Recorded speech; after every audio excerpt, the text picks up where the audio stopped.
Sir एक video viral हो रही है जिसमें 3 लोगों की मौत बताई जा रही है, क्या पूरा मामला है ये बताएं पहले आप। ऐसा है कि पहले जो हमारे पेशेंट कुछ जो रूटीन में हम लोग पहले इमरजेंसी में आते थे और इमरजेंसी से वहाँ से ट्रायज होकर के फिर उसके बाद आईसीयू में जाते थे। अब क्या हो रहा है, अब जो है वो इसलिए कि पता नहीं कौन सा पेशेंट पॉजिटिव हो कौन सा नेगेटिव हो, तो उसके लिए जो है सेग्रीगेशन के लिए हम लोग जो है हमने ट्रायज एरिया बनाया है और ट्रायज एरिया से जो सस्पेक्टेड होते हैं कि ज़रा से भी कुछ प्रॉब्लम है तो उनको हम लोग जब तक रिपोर्ट नहीं आती तब तक हम लोग सस्पेक्टेड वार्ड में रखते हैं।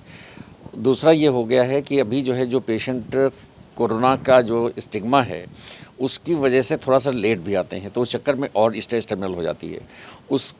उसमें क्या हो रहा है कि पेशेंट बहुत सीरियस आ रहे हैं और सस्पेक्टेड वार्ड में जाते हैं और कई बार ऐसा होता है कि रिपोर्ट तब तक नहीं आ पाती क्योंकि लैब के ऊपर भी बहुत ज़्यादा लोड है, तो रिपोर्ट आने से पहले ही कई बार डेथ हो जाती है। तो उसको हम लोग ये कर रहे हैं कि जो रिपोर्ट आने जब नहीं आ रही है और पेशेंट डेथ हो जाती है तो उसको हम लोग ट्रिपल लेयर में पैक करा देते हैं कि जिसमें कोई रिस्क ना रहे।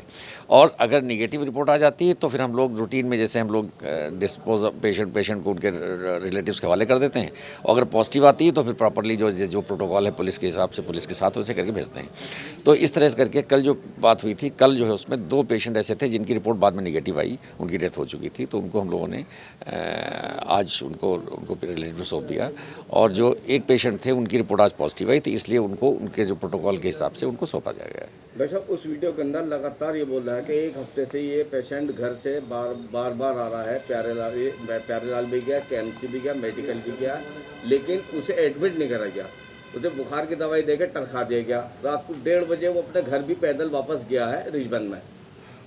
देखिए, ये तो मुझे नहीं मालूम है। मुझे ये मालूम है कि अभी पेशेंट हमारे पास जब आया था और उसी दौरान जब वहाँ दिखाने आया था उसी दौरान उसको फालिस का अटैक पड़ा और हम लोगों ने उसको तुरंत भर्ती किया। और तुरंत भर्ती करने के बाद 6 बजे करीब, परसों की बात है, परसों शाम को 6 बजे भर्ती हुआ था और उसके बाद हम लोगों ने उसका प्रॉपर इलाज शुरू किया। लेकिन उसमें जो लगता है कि उसमें जो ब्लड का जो हमको बताया गया है, डॉक्टर आर्या आपको ज़्यादा अच्छा बता पाएंगे जो मेडिसिन के हेड हैं, कि उनमें जो है ब्लड जो हाइपरटेंशन बहुत ज़्यादा था, ब्लड प्रेशर बहुत ज़्यादा था, उसकी वजह से शायद इनको ब्रेन में हेमरेज हुआ है और हेमरेज की वजह से इनकी जो है वो डेथ हुई है। सर जनरली तौर पे टेस्ट रिपोर्ट आने में कितना टाइम लगता है? ऐसा है कि टेस्ट रिपोर्ट आने के लिए डिपेंड करता है कि हमारे पास जो कि लैब में कितना काम है, क्योंकि हमारे पास पहले 10 डिस्ट्रिक्ट के आ रहे हैं और अब 5 डिस्ट्रिक्ट के आ रहे हैं, लेकिन फिर भी लोड कम नहीं हो रहा है क्योंकि सैंपल का नंबर बहुत बढ़ गया है। एवरेज हमारी जो कैपेसिटी है वो 200 से 250 तक 250 तक की कैपेसिटी है, लेकिन हम लोग एवरी डे 438 415 ऐसे रोज़ कर रहे हैं टेस्ट। तो उसके आने में लगभग 24 घंटे लग जाते हैं, लेकिन फिर भी हम लोगों ने कभी एक तरीका निकाला है। एक हमारे पास जीन एक्सपर्ट करके मशीन नई आ गई है जिसमें हम लोग सोचते हैं कि उसमें थोड़ा सा जल्दी रिपोर्ट आ जाती है, लेकिन वही प्रॉब्लम है कि लोग भी उतने ही हैं काम करने वाले और ये सारी परेशानियां हैं। लेकिन फिर भी हमने लैब के जो हमारे माइक्रोलॉजी के हेड हैं उनको मैंने कहा है कि आप जो है जो भी पेशेंट इस तरह के हों, लेकिन उसकी भी लिमिट है। उन्होंने कहा कि एक बार में मैक्सिमम उसमें 4 सैंपल ही लग सकते हैं। दूसरा ये उसकी किट बहुत ही प्रेसियस है।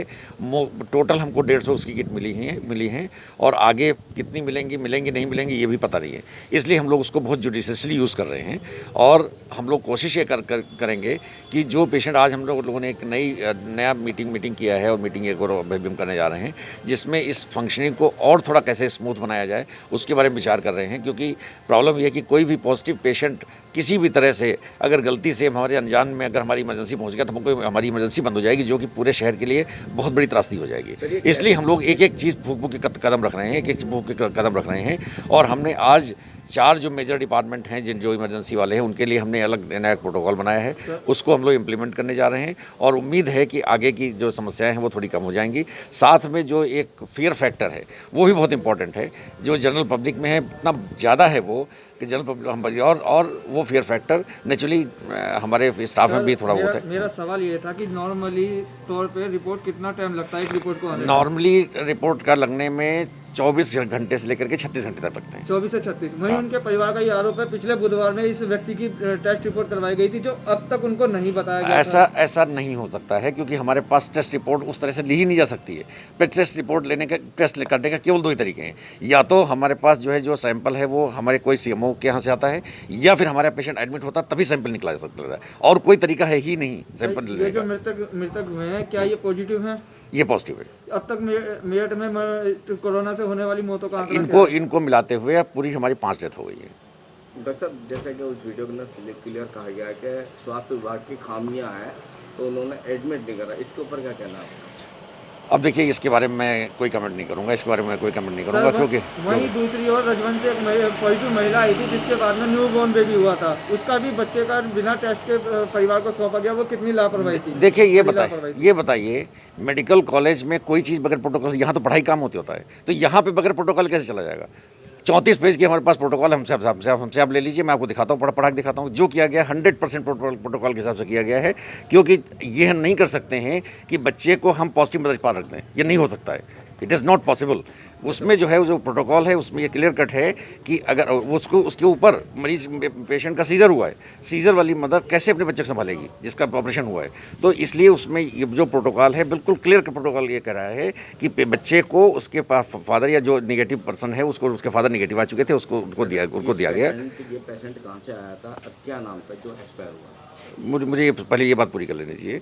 तो उसके लिए हम लोगों ने प्रॉपर किया, और उसके लिए जो प्रोटोकॉल है कि 5 से 7 दिन के अंदर के बाद उस बच्चे का, उसके जिसके साथ रह रहा, दोनों का सैंपल होगा, तो उस सैंपल के हिसाब से फिर आगे का प्रक्रिया की जाएगी। वैसे पेशेंट का क्या नाम था, कहाँ से एडमिट हुआ था यहाँ? कौन सा? ये शायद दाल मंडी का पेशेंट है, विजय कुमार नाम है इनका, विजय कुमार गर्ग नाम है, 66 साल की उम्र है। तो अब क्या इनकी रिपोर्ट पॉजिटिव आई? इनकी रिपोर्ट पॉजिटिव आई है। सर, मरने का कारण क्या है? Cerebrovascular accident. Thank you. Okay sir, thank you.